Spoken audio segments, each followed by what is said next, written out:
You've heard of turning a sow's ear into a silk purse? Well, that's what the folks at Saukie Golf Course in Rock Island did when a large tree on the course died. At first, they were stumped over what to do, but the solution seems to be right on par.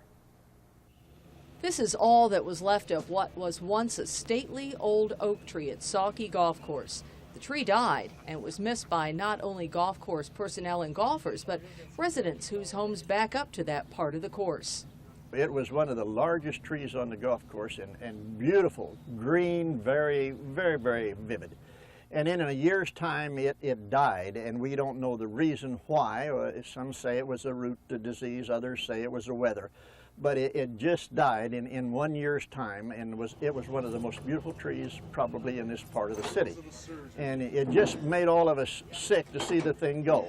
But he had an idea. A neighbor lost a tree and had it carved into an eagle by chainsaw artist A.J. Lutter. Maybe he could give this old tree a new life. So we thought of it, kind of more or less as a way to enhance the beauty of that part of the golf course, and also as a signature item for the golf course to help bring people out to look at things like that. So just as a golfer lines up his shot at the hole, A.J. Lutter sized up the task at hand. Oh, this is pretty big. I mean, normally I use something I can move one way or another. There's just no way. And then this is, looks like it's about 15 feet tall. It's about 5 foot diameter at the top. This chunk of wood is tons. Rather than trying to keep people away, golf course personnel encouraged people to come out and watch the artist at work. And the course stayed open over the 2 days Lutter worked on the tree, though some modifications were made for safety's sake. We've cut a temporary green into the 4th hole up on top of the hill short of the ravine, which is similar to what we do in the wintertime. And we've taken all of the folks and teed them off on the very front tee on 5, which is the par 3. And really that shouldn't hurt play it too badly out here, and it's going to get them routed short of the tree, but they're still going to have a chance to see it as they go by. The worst interference that the golfers are going to have is obviously the chainsaw. If they're up there putting somewhere and this guy takes off with the chainsaw, if their concentration isn't the best, they could get a little bit distracted. Lutter has carved on golf courses before. You got to be a little bit aware of what's going on around you. And yeah, you hear them fly by once in a while. The stump had been there for a while, but the artist said the wood appeared to be fine for carving. Oh, well, the chainsaw, it's a piece of oak, so it's fairly hard to start with.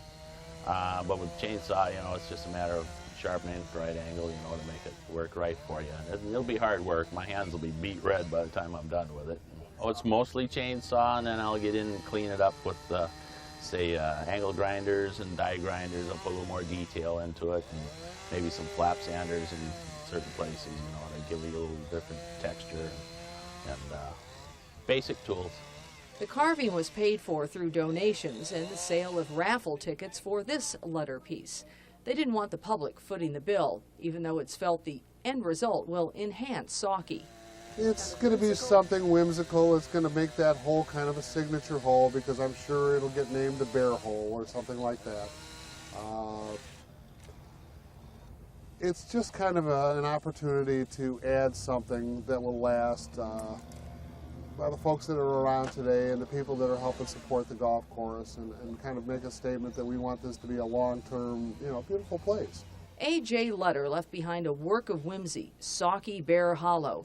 His final design had to be modified a bit when he discovered a large portion of the stump was hollow. This family of golfing bears even has a bear behind, so to speak, something to provide a distraction on this difficult part of the golf course. 4 is kind of a tricky par 4. For most folks, you're laying up off of the tee, because if you hit a driver or a wood, you'll hit it down into a deep ravine and you won't even be able to see the green. They have their problems with the head hole. 5, the par 3 there, is probably one of the tougher par 3s we've got out there. It's about 180 yards to a green that's set across an extremely deep ravine with a very steep face on the other side. It's it's difficult for most of our players. I think it's great. It's a real beautiful addition to the park. It's amazing to me what this guy can see in the tree. It's unbelievable, really. Lyle thinks his new neighbors fit right in. I have deer running out here in the evening, and we see red fox, and we even have a coyote that comes by.